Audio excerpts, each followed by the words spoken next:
Hello दोस्तों, स्वागत है आपका हमारे ऑनलाइन प्लेटफॉर्म मैथ गुरु में। पिछले लेक्चर में हमने बात की प्रतिशत वृद्धि और प्रतिशत कमी किस प्रकार से क्वेश्चन में की जाती है। जैसे हमने बताया कि हम किसी मूल वैल्यू को 100 मानकर अपने प्रतिशत के सवालों में प्रोसेस स्टार्ट करते हैं।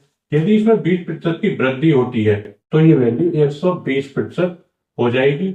इसी के साथ यदि इसमें 20% की कमी होती है तो ये वैल्यू 80% हो जाएगी।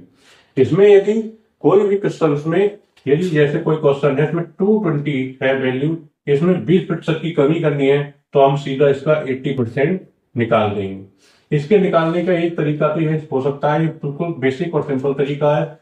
दूसरा तरीका इसका है, हम 20% की फ्रैक्शन वैल्यू ले लेते हैं 1.5, 1/5 इसकी फ्रैक्शन वैल्यू होती है। और इसी के साथ यदि इसमें हमें कमी करनी है 20% की तो हर को अंश से घटा लेते हैं, ऊपर लिखेंगे 5 - 1 4/5।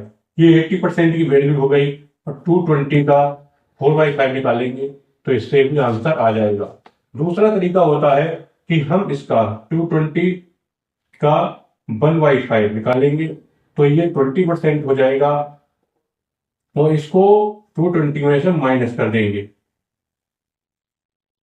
ये 44 को 220 में से माइनस करेंगे 176 इसका आंसर आ जाएगा। इन्हीं में से किसी प्रोसेस से हम अपने क्वेश्चंस को आसानी से कर सकते हैं। इस बात को आगे शुरू करते हैं और आगे क्वेश्चंस पर आते हैं। क्षेत्रफल और आयतन पर आधारित प्रश्न। इस तरह के क्वेश्चंस में क्या होता है कि यदि हम किसी आयत या वर्ग की भुजा में वृद्धि करते हैं तो उसके क्षेत्रफल में कितनी प्रतिशत की वृद्धि होती है। जैसे यदि हमारे पास एक आयत है, इस आयत की लंबाई 5% बढ़ाई जाती है और चौड़ाई में 10% की वृद्धि की जाती है तो इसके क्षेत्रफल में कितने प्रतिशत की वृद्धि होगी। इस प्रकार के क्वेश्चन को करने के लिए हमने पिछले लेक्चर में फॉर्मूला बताया था, उसी फॉर्मूले का यूज होता है x + y / xy / 100। इस तरह के क्वेश्चन में इसको x मानकर और इसको y मानकर सीधे आंसर लाया जा सकता है। जैसे x की y = 10 प्लस 10 × 5 50/100 1/2 15/1/2% की इसमें वृद्धि होगी। इसी तरह वर्ग के सवालों में केवल एक भुजा दी जाती है क्योंकि वर्ग की चारों भुजाएं बराबर होती हैं। इसमें मान लो दिया गया कि इसमें 25% की वृद्धि होती है तो इस तरह के क्वेश्चन को करने के लिए इसके क्षेत्रफल में कितने प्रतिशत की वृद्धि होगी। इसकी एक भुजा 25% बढ़ाई जाती है तो 25 + 25 + 25 × 25/100 50 + 25 × 25 625/100। नीचे 100 है इसलिए पॉइंट के दो स्थान बाई तरफ आएगा तो 6.25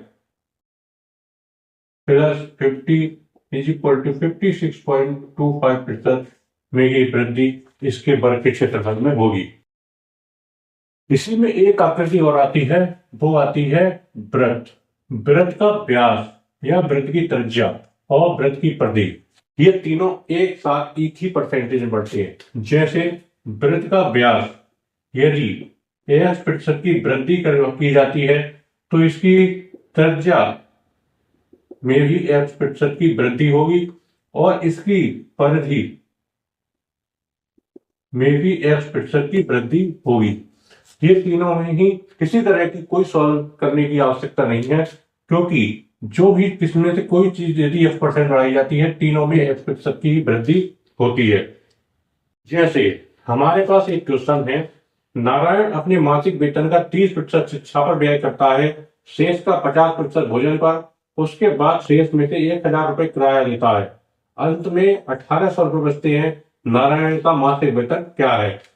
इसमें नारायण अपनी इसमें हम वेतन को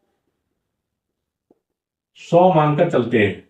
वेतन को जब 100 मानेंगे तो यह अपने वेतन का 30% शिक्षा पर व्यय करता है तो शिक्षा पर इसका व्यय कितना हो जाएगा।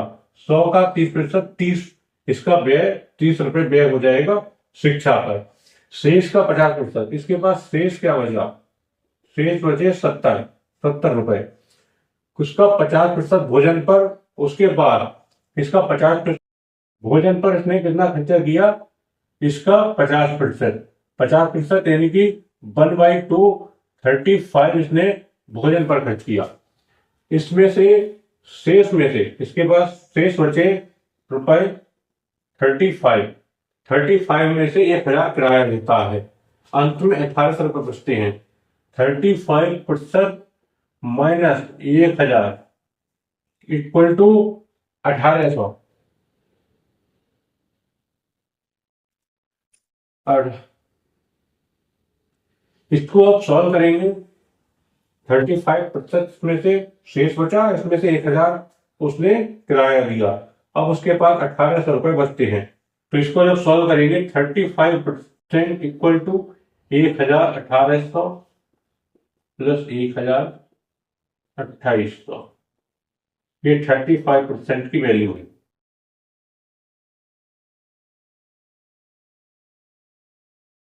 35% इज इक्वल टू 2800।